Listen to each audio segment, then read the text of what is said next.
ሰላም ጤና ይስጥልኝ እንኳን ወደ ወየቲው በሰላም መጣችሁ እያለን ዛሬም መካከለኛው ምስራቅ ውጥረት አሳሳቢ ደረጃ ላይ ደርሷል። በአሜሪካ ጣልቃ ገብነትና በኢራን ወታደራዊ ዝግጁነት አዳዲስ መረጃዎችን ይዘንላችሁ ቀርበናል። ዛሬም በመካከለኛው ምስራቅ የጦር ስጋት ይበልጥ አንዣቧል።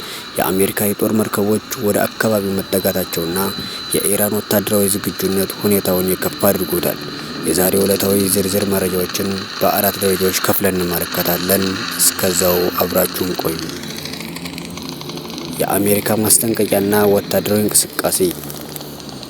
የትራምፕ አስተዳደር ለእስራኤል ጥበቃ ለማድረግ ተጨማሪ የጦር መርከቦችን ወደ ቀይ ባህርና ወደ ሜዲትራሊያን እያስጠጋ ነው።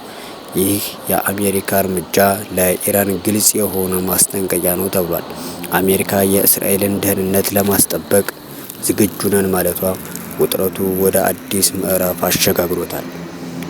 ሁለተኛ፣ የእስራኤል ዝግጁነት። በሌላ በኩል የእስራኤል ጠቅላይ ሚኒስትር ቤንያሚን ኔታንያሁ ለማንኛውም አይነት ጥቃት ዝግጁ ነን፣ ጥቃት ከደረሰብንም ምላሻችን ከባድ ይሆናል ብለው መዛታቸውን ቀጥለዋል።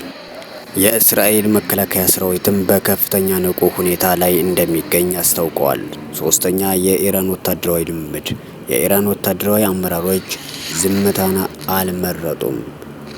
ኢራን በሀገሪቱ ሰሜናዊ ክፍል የአየር ላይ ጥቃትን የመከላከል ልምምድ መጀመሯና የሚሳኤሎቿን ወደ ማስወንጨፊያ ስፍራዎች እያንቀሳቀሰች መሆኑን የሚገልጹ መረጃዎች እየወጡ ነው።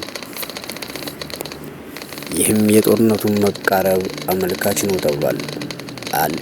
አራተኛው፣ የዓለም ስጋት።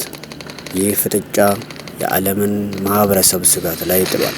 በርካታ የአውሮፓ ሀገራት ዜጎቻቸውን ከሊባኖስና ከኢራን በፍጥነት እንዲወጡ እያሳሰቡ ነው።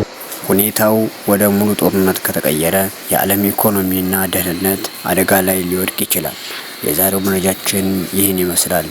የሁለቱ ሀገራት ጦርነት ቢቀሰቀስ ለዓለም ምን አይነት ተጽዕኖ ያመጣል ብላችሁ ታስባላችሁ? አሜሪካስ ጣልቃ መግባቷ ሁኔታውን ያባብሰዋል ወይስ ያቀለዋል? አስተያየታችሁን ኮሜንት ላይ ጻፉልኝ። ቪዲዮውን ላይክ፣ ሰብስክራይብ ማድረጋችሁን አትርሱ። በቀጣይ አዳዲስ መረጃዎች እስከምንገናኝ ሰላማችሁ ይብዛ።